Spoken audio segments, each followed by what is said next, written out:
around that edge.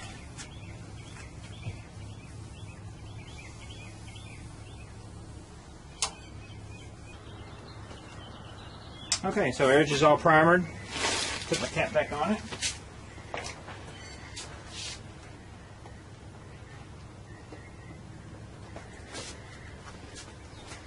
Stuff smells nasty too, by the way.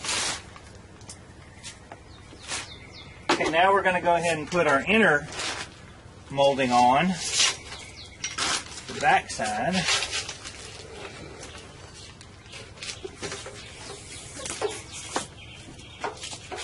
And the thicker one is the inner one, and the thinner one is the outer one.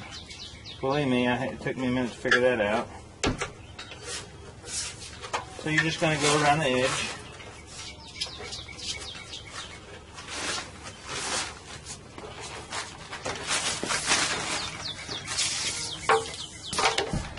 Working it around that bottom edge. This is your inner reveal.